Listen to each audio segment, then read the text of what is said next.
You know, I spent most of my life in business. I'm 60 years old now, and being 60 is a little different. People say that 60 is the new 40. And I'm telling you right now, they lied. 60. And it just is. And so I'm having to deal with that, but been married now for 35 years to my wife, Laura, and who's my secret weapon. She hears from God better than I do, prays more than I do, and God will share special things with her about me a lot. And I think he likes her a whole lot more than me. But I have a picture of my family here that is my whole crew, and when you speak of legacy, that's what I think of. We're not a family that's perfect, but we are a family that's intentional. We're a family that forgives. We're a family that believes in second chances. We're a family that loves God.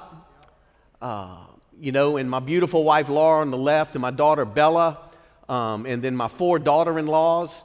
I call them my daughter-in-loves, with my 4 boys there. And we had 4 boys first and the daughter last, and she just brings me a ton of joy. She's dealing with some significant health issues right now that we found out just on the way over here. But God's got her in the palm of his hand, and we know that. But those grandkids are amazing. It's God's gift for not killing your kids. If you don't have grandkids, this is a promise. Better ones are coming. Just hang on. I love my grandkids. They call me boss, and I think that is I think that's a providential thing that happened, because Evelyn, my oldest, and Zara, the 2 old girls, they could not enunciate pops. It was supposed to be pops, and they couldn't enunciate pops, and they run up to me one day and they just simply say, boss. And I'm like, did you hear that, Laura? That is my name. I'm boss. And so I'm boss and she's Lovey, and I'm keeping that name. But was at a football game last night with Josh and Crystal's boys. Truth be known, I'd be a middle school football coach. I just think it's amazing when you can just wind those little jokers up and send them out there. They think, I'd never been to a game like that. I mean, they had a DJ. They had like cheerleaders. This is 5th graders.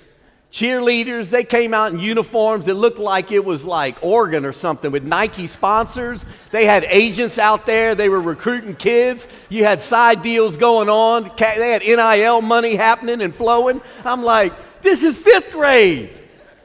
And the boys played so good, and I was so proud of them. And the way I got to coach my kids, and they're like, Dad, and my kids, I was blessed with some kids that had their mom's athletic ability, and we play football, and they're like, yeah, we're Christians, that's right, but I want you to knock his block off, and then you can pray for him after game.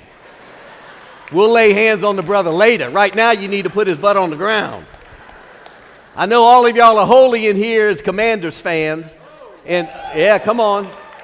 Well, I'm a LSU fan, and I live in Alabama now. Exactly. So I'm a diehard Cajun LSU fan, and God moves me to Birmingham, Alabama, to be a part of Church of the Highlands. And yes, it is amazing church. Yes, I love where I live and the church I'm a part of, but getting called to Alabama as a LSU fan is like getting called to an unreached people group. It's like mission work there. And so, but can y'all just please give us Jaden Daniels back? I'd like Jaden to come on back for another year at LSU. But I love sports, love life, love my family. I love Jesus. And the message I want to share with you today, I think, is a perfect message as we close out this legacy series. Because everyone in here is going to leave a legacy. Everyone. The type of legacy you leave is up to you. It's a choice that you make. I love this legacy. Decisions we make today, everybody say today, affect the future we leave behind. I think when you invest in your legacy, one, most people think I got to wait till I'm old, gray, or in my 70s, 80s, or 90s before I'm worried about legacy. I'm here to tell you, your legacy starts today. I don't care if you're 10 years old or 100 years old. You can begin, because all the decisions you make and the choices you make are going to define that. The kind of legacy we leave really is up to us. A godly legacy is only found when following God's word, and it's His way. God has a divine order that He operates in that is very, very specific. All throughout the Old Testament, all throughout the New Testament, God spoke to people, and He was particular on how He set things up. Like He had specific instructions of ways that He wanted things done, and when you deviated from those, it caused a lot of problems. Even catastrophic problems. But when you followed those, there was the blessing of God, there was fulfillment, and there was victory. God is a God of order. In business, I was in business for 35 years, had owned several different companies. I think my record's 26-2. 26 wins, 2 losses. Sometimes you win, sometimes you learn. And those 2 experiences were failures, but I learned from those failures. See, failure, you can get a return on failure, by the way. Just like a return on investment. If you keep your heart right, the value of failure is learning. But the value of learning is improvement. That's great. And so I'd lost 2 businesses in my earlier years, and I'm trying to learn from that. And in the business world, it's all about building a dynasty. He who has the most digits wins. It's a scorecard. And what's weird about that, or really deceptive about that scorecard, is you achieve that scorecard, and it still doesn't bring you fulfillment. You can have the most digits in the room, and you still unfulfilled. Because if you're outside of God's plan, if you're trying to build a dynasty instead of leaving a godly legacy, there's a difference between legacy and dynasty. See, dynasties, we're driven. We're going to go do whatever it takes to achieve whatever we need to do. But the thing about a dynasty is there's always collateral damage to get what you got to get done. Legacies are different. Legacies are selfless. It's about others. It's about being used by God in a great way that has generational impact, where dynasties are selfish. And I looked at my life, and I had kind of this wake-up call that God is a God of order. And order always precedes growth. Most people, even many believers, are in search of true meaning and significance in life. You may be saved, but you're still trying to figure this thing out. What's my purpose? That's the question I get asked more than any other question around the world. We serve and work with about 19,000 churches. Our church, Church of the Highlands, is a church of about 70,000 people that come to service on 26 campuses, and we're in 27 prisons. Most of the prison wardens, they're not even believers, but they're like, we can't deny the change that's happening in the prison. We don't care what you teach, just fix these guys. And God's given us tremendous favor where we have campuses inside the prisons. So it's not just piping the music. They have next steps, and they have dream team in the prison. And we're seeing the recidivism rate drop by 80% because God's moving inside the prison. Well, that's what churches are designed, not for just being in this building, although it's beautiful, but it's what happens outside of these doors. And so God's given us and placed that in our hand, but many believers, they're in search for this meaning of life, but success or failure in God's eyes versus the world is not the same. My first business, I was involved in the automotive business, financial technology, healthcare, still have an institutional pharmacy today, real estate, oil and gas, was very entrepreneurial. Dropped out of college at LSU, it was mutual. They wanted me to leave and I wanted to leave. So, after 2 years, it was mutual parting. And it's LSU, not Harvard, by the way, LSU. Not known for their academic rigor. But I started working.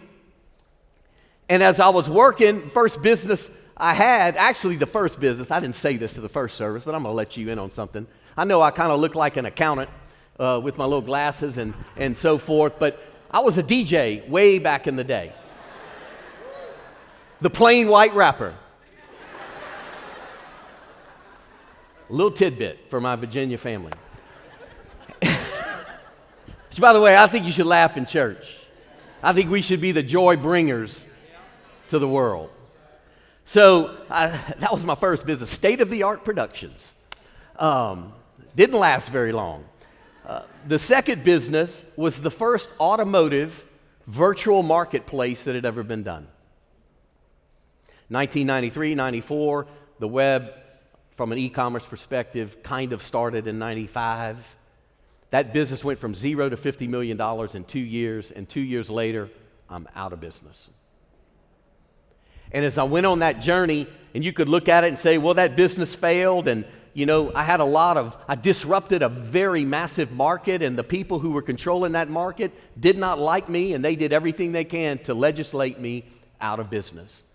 And I fought it, and I ran out of money, and they were billionaires, had deep pockets, and as I go on this journey, there's really two ways to do something. Number one's the right way. And then number two is again. And I chose, after that business failure, I wasn't going to let it get in my heart. You see, the world, in your setbacks and your failures, the world will want it to define you. Maybe you've lost a business, maybe you've had marital issues or been through a divorce or whatever the situation is, and the world will want that to define you. God doesn't work that way. He wants it to refine you. If we keep our hearts soft, He'll refine us. God is about refining. But many of us are wasting time orchestrating the wrong plan. It's our plan. Sometimes we even deceive ourselves and think, you know what? This is probably God's plan for my life. But it's really something that we've concocted, because many people want the blessings of God. And I know in my life, I wanted the blessings of God, but we really don't want to know Him. And I remember in my life, I had this level of success. I was giving 20% of my income away. I was making a lot of money. I was, in the world's eyes, successful in my late 20s, and they're sitting there going, man, this guy's so successful, everything. I'm giving away 20%, and that business failed. And I remember being in a fetal position in my 3-story house with a Ferrari parked outside, and I'm sitting there crying out to God saying, my life's over. It's over. It was only just beginning. But I'm crying out to God in this fetal position, and I'm like, God, how could you let this happen to me? I'm giving according to your word. I'm giving double of what, I'm giving a double tithe. And I remember as I'm having this conversation with God, my Heavenly Father said this to me. He says, you were giving to justify the private life you were living. Yeah, ooh. It was a moment. God's a holy God. He's a God of order. He is a God of grace. And you should always lead with grace, but there's got to be truth. There's both. But God has a plan for your life. You see, real failure in life is that our great successes in this life at the end never really mattered. God has a plan, and it's His plan for our life. It's His plan A. We're that. Like, there's no plan B in the life of a believer. It's only God's plan A. And I would say it's an all-in game plan. I think that we are now in a season to where you have to delineate, you have to make a decision. Am I going to trust God? Am I going to follow God? Am I going to follow His word? It's like I used to be able to kind of tap dance a little bit, Pastor Josh. I could kind of put my toe in the water on Sunday, and then Monday through maybe, well, not Monday, but Wednesday through Thursday and Friday is different behavior.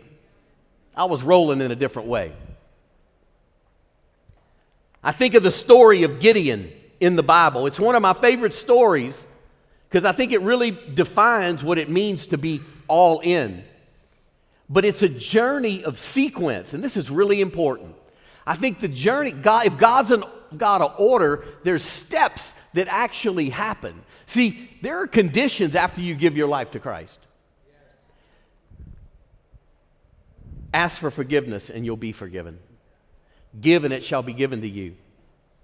So like, There's a step that we have to take, and then God takes a step. It's conditional.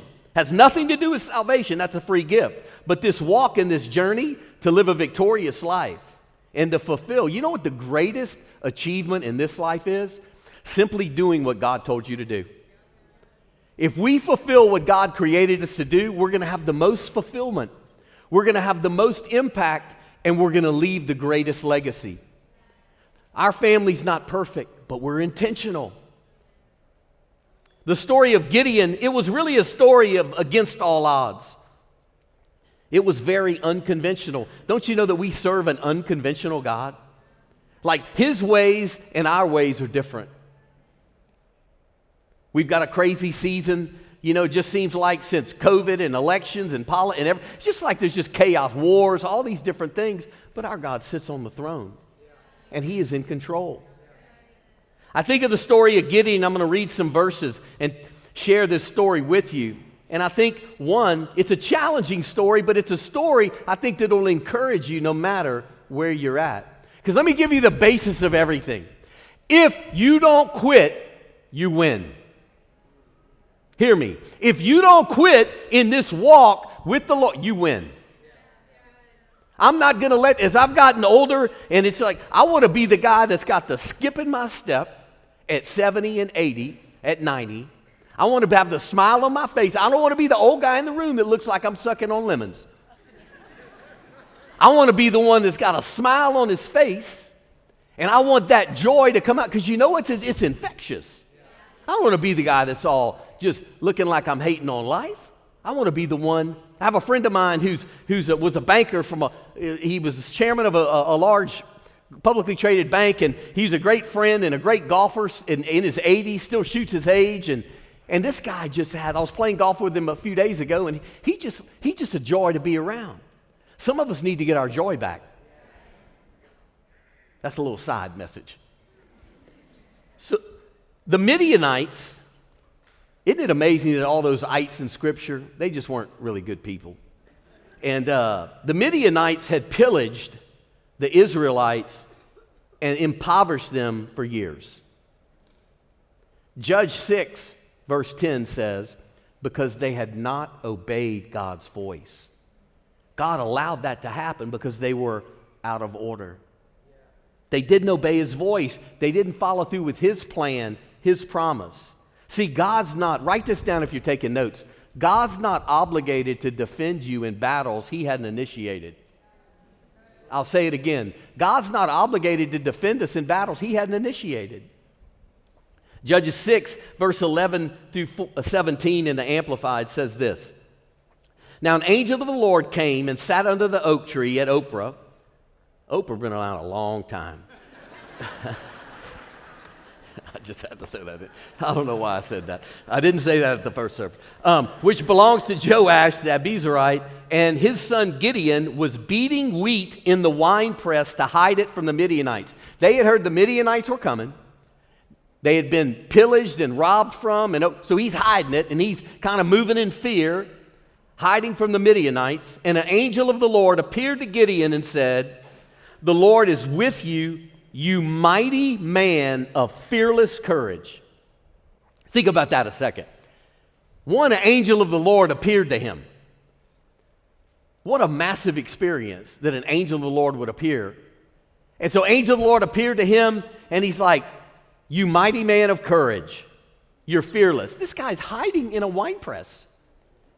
He's hiding. He's moving in fear. He's insecure. But that angel was speaking life into him. And Gideon said to him, "Oh, sir, if the Lord is with us, why has all of this befallen us? And where are all his wondrous works of which our fathers told us, saying, did not the Lord bring us up from Egypt? But now the Lord has forsaken us and given us into the hand of Midian." Gideon's making excuses.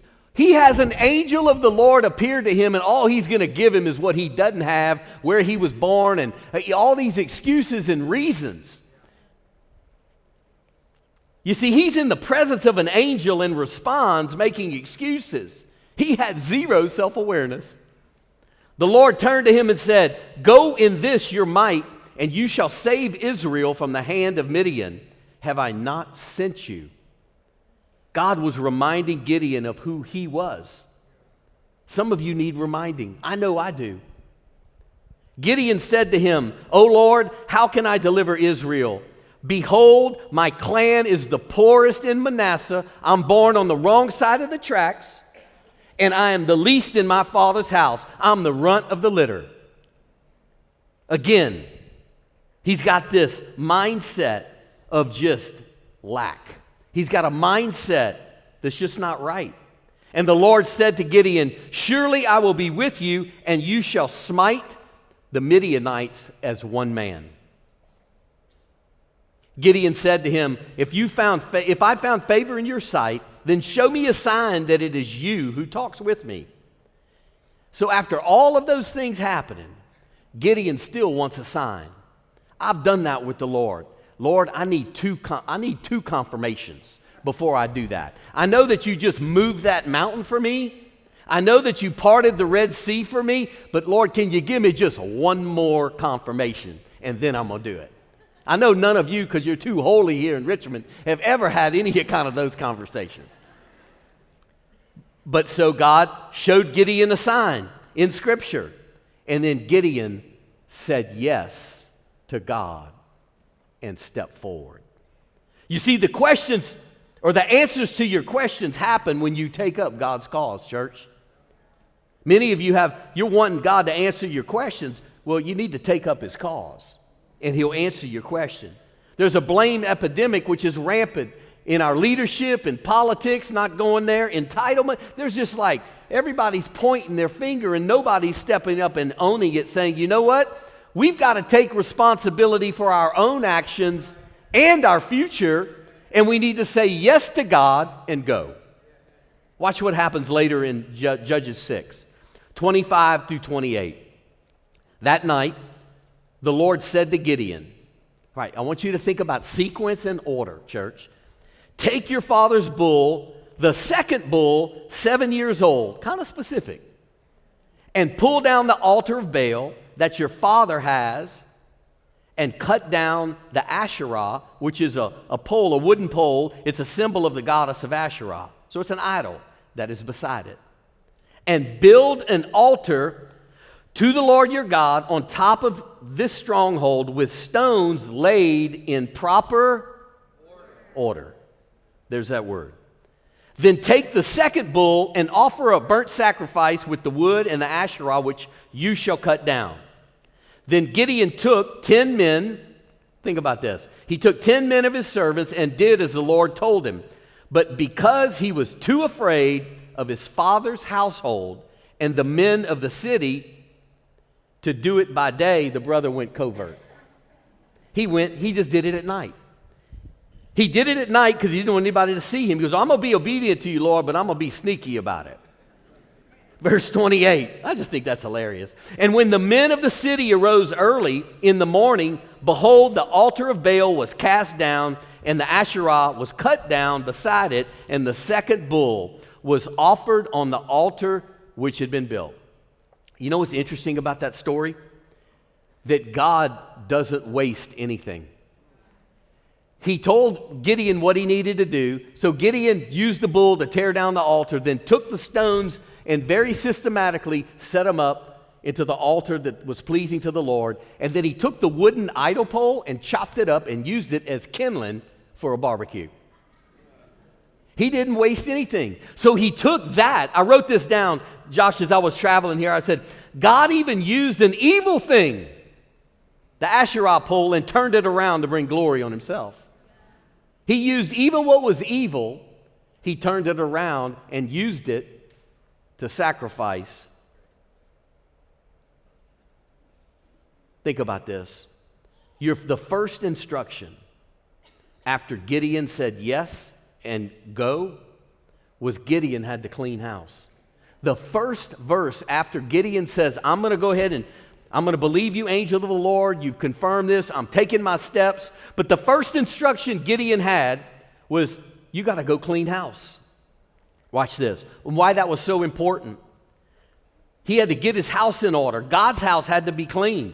You see, idols must be removed in our life for God to move. If you want God to move, and I've had to deal with this every day I go before the Lord. Lord, you have to search me. Bill McCartney, that coached the Colorado Buffaloes back when they won the national championship in around 1990, and he founded Promise Keepers, and he's been a spiritual dad in my life for a long time. And Coach Mack, as we call him, he is a football coach. And he can get you doing things like, I told Josh this, I served on the board of Promise Keepers for a few years, and Coach Mack would open up the meeting like this. I haven't missed a day with the Lord in 40 years. I want to make sure we have no division on this board, and has anybody got any unconfessed sin before we start this board meeting? I'm like,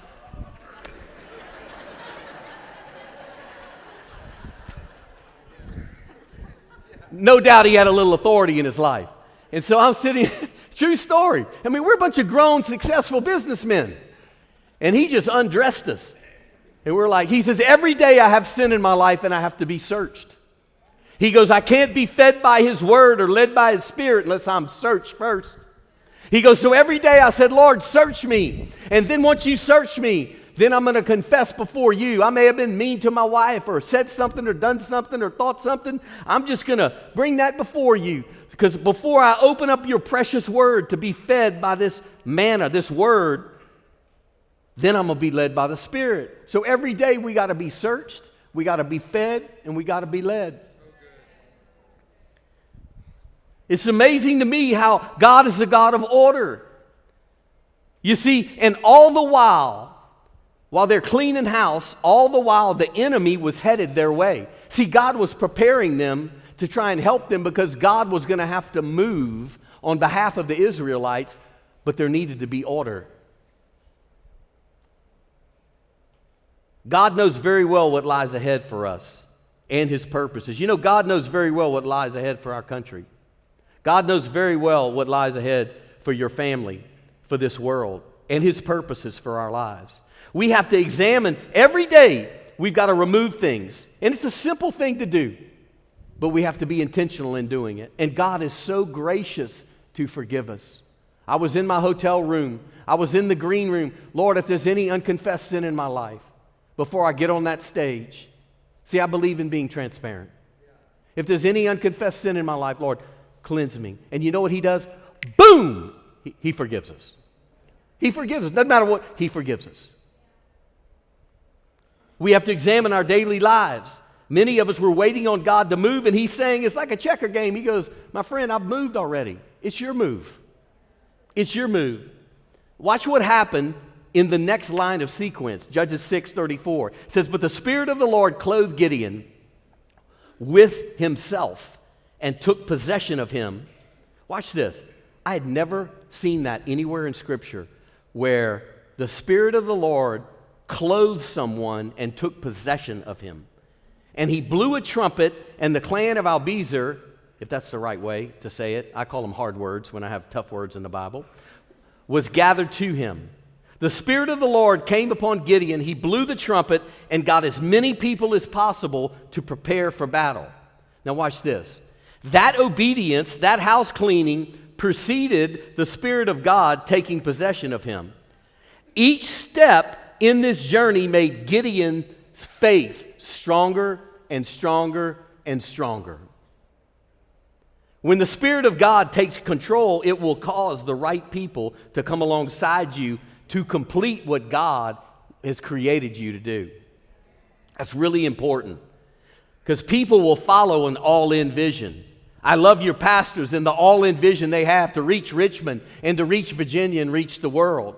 I love how you are feeding all these people every single week, being the hands and feet of Jesus to this community. There's a lot of work to do. The lost, the hurting, feeding those in need. I remember moving to Birmingham to serve at Church of the Highlands, and I moved there to volunteer at the church. My dad, who's a Cajun through and through, speaks fluent French. They got, he'd be on a reality show if they'd let him. And he just has a ton of fun. With Cajun people, you don't learn nothing, but you have a good time and you eat good. And so he was, he goes, you're going to move to Birmingham. He goes, who? He goes, what you going to do over there, boy? I said, well, Dad, and I'm a grown man. I'm 50 years old at this time. And he's like, I said, Dad, I'm going to volunteer at a church. He said, they going to pay you? I said, no, sir, I'm volunteering at the church. He said, well, they going to give you health insurance? I said, no, sir, I'm not. I'm volunteering at the church. He said, oh, it's got to be a cult. He goes, what, you taking my grandkids? I said, yes, sir. I said, I'm going where God's called me to. It was radical. It was illogical. I was heavily invested in my home city, but I knew God had called us to Birmingham. When you step out, see, in my heart, what you don't know, in my heart, I've always had a desire to help churches. I've always had a love for pastors and a love for business people because I truly believe pastors can have vision, but business people set the pace of that vision. Business people set the speed of that vision. Business people have the ability to accelerate things. Business people, what's different is most business people don't know what they do every Monday through Friday is really a holy calling. They don't really understand that their job that's a holy calling that's equally as important as the calling that's on Pastor Josh's life and even on Pastor Billy Graham's life. It's important because God's created us that way. So God repositions, and I say yes to God, and went to Birmingham. Now we're helping 10 years later over 19,000 churches across the world. Would have never been able to help those. And helping thousands and really now millions of people, and watch this, effectuating billions of dollars of kingdom impact globally. See, God says you are a mighty man or woman of valor. Gideon, he didn't see correctly. He had a perspective problem. God saw Gideon in a way that he did not see himself. See, we have a perspective problem, and we need to stop seeing our inferiority, and we need to focus on God's superiority. To prove a point, I love God's sense of humor, because be prepared for this. God will get you to do things that are unconventional. Watch how unconventional this is. Your pastor's a Marine, not was a Marine, is a Marine. I got rebuked by several Marines in my life because they say, you never were a Marine, you are a Marine. And I'm like, hoorah, yes, sir. To prove the point, and even in God's sense of humor, God says, Gideon, you have too many people wanting to help you. Your army's too big. We got to get it down a little bit less. So he said, tell all the soldiers, there's like 30,000 of them, tell all the soldiers, or 32 or 34,000, tell all the soldiers, anybody who's faint-hearted and wants to go home, they can go home. It's a little motivational speech. 22,000 leave. He lacked in persuasiveness in his communication skills. 22,000 left. Man, my heart would break. Then he says, take the other 10,000 and get them by the creek, or the creek in Alabama. It's probably 4 syllables though. Some of you will get that. And so he's sitting there. He goes, have them drink, and the ones that are drinking and lapping the water like a dog, but they have their head on a swivel, that's your army. So then another 9,700 were disqualified. He's down to 300 men. That was 450 to 1 odds against the Midianites. But you see, with God, he always is the majority. Gideon then became a leader. So this insecure person that was walking in fear, inadequacy, because where he came from, making excuses, no longer is making excuses. He got reduced down to 300 people. And in the 300 people in Judges 7:16-23, he divided the 300 men into 3 companies, so 100 each. And he put into the hands of all of them, okay, let me give you context. They're about to go to war. They're going to war. Josh, you've been in war. They're going to war, and this is their strategy from the Israeli Department of Defense. He divided them, and he put in the hands of all of them trumpets and empty pitchers, vessels, with torches inside the pitcher. Like, where's my sword? Where's my AR? Where's my bazooka? Where's my RPG? Where's my tank? And he said to them in verse 17, look at me and then do likewise. When I come to the edge of their camp, do as I do. So he's taking a leadership role saying, look at me and follow exactly what I do. When I blow the trumpet, all that are with me, then you blow the trumpets on every side in all the camp and shout for the Lord and for Gideon. So Gideon and the 100 men who were with him came to the outskirts of the camp at the beginning of the middle watch when the guards had just been changed, and they blew the trumpets, smashed the pitchers that were in their hands, and the 3 companies blew the trumpets, shattered the pitchers, holding the torches in their left hand, and in their right hand they had the trumpet to blow, leaving them no chance to use a sword. And they cried, the sword for the Lord and Gideon. There stood every man in his place around the camp, and all the Midianite army ran. They cried out and fled. Watch this. When Gideon's men blew the 300 trumpets, the Lord set every Midianite sword against each other, or their comrade, and against all the army, and the army fled as far as Bethsheba, towards Zerah, hard name, as far as Border and Abel, Mahotha, by Tabitha, that's some hard names. In verse 23, and the men of Israel were called together out of Naphtali, Asher, and all of Manasseh, and they pursued Midian. Watch this. Not only did God take away Gideon's troops, he took away the weapons that they had, he took away the supplies that were with them. They had no chance of using their weapons. They had a trumpet in one hand and a torch in the other, or a vessel. They were all in. Now let me talk to you for a second about the difference between facts and truth. The facts are they were outnumbered. That's the facts. The truth is the Midianites were defeated by the wisdom and power of God. Because you may not know this, but the custom back then was one torch represented 1,000 soldiers in an army following it. So when that 300 group of torchbearers was around that perimeter where the Midianites were, those torches were key to that victory.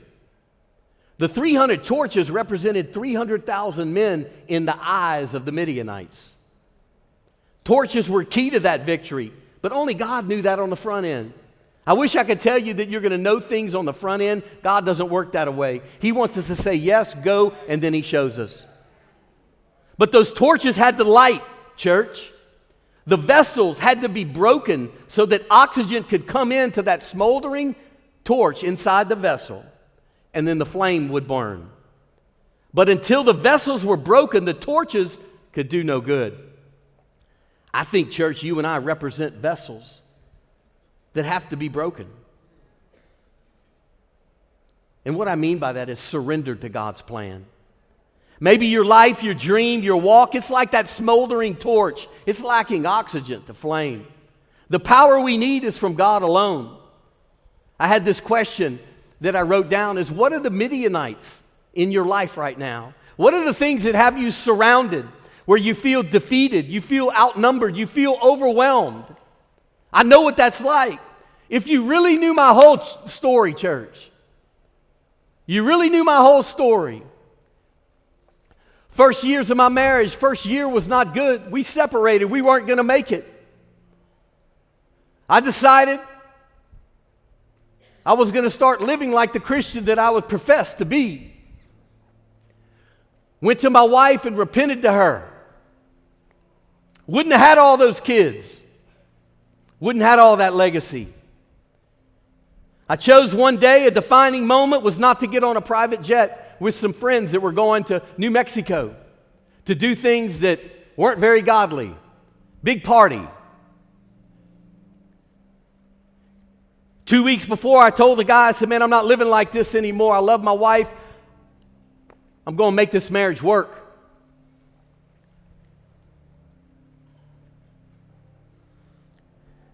They left on a Sunday. On a Tuesday, I called his office because we had some business dealings together. And he said, his secretary said, they're not back. We don't know. We hadn't heard from them.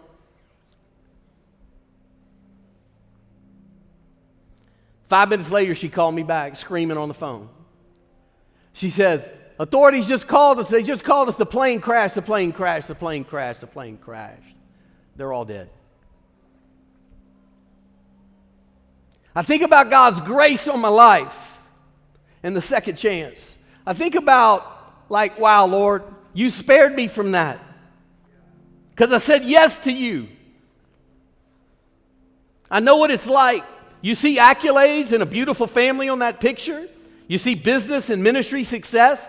Divorce and toxicity ran rampant through our family, both my wife and I's. We were on that same crash course that almost took us out 34 years ago. Put that picture back up of my family if you don't mind, team. Harrison, my son, who's sitting with me, and his wife, Sam. My wife was pregnant with him. If I would have got on that airplane, if I wouldn't have said yes to God, he would have never met me. And that picture would look a whole lot different. Wouldn't be here today and definitely not had that family picture to share with you. It would have been a very different story, a very different legacy. If I'm honest, I still have days, some days where I feel defeated, guys. Some days I feel outnumbered. Some days I feel overwhelmed. But I get on track very quickly now. And those things don't last long because I've got a discipline now of reminding myself that no. This is whom I serve. This is the God I serve. This is what He's done in my life, that He spared me from that airplane. He spared me and restored my marriage. He's done things in my life and blessed me. No. God's not forsaken me. See, your legacy starts today, church. Doesn't start tomorrow. It starts today. You got to examine your life and eliminate distractions that don't add value to your life. If you really want a godly legacy, if you really want to finish well, number one is be unoffendable. Be unoffendable. Don't let anybody get in your grits. I'm from the South. Don't let anybody don't let anybody plow your corn. Come on, somebody. Don't let it be unoffendable. Don't let it stick to you.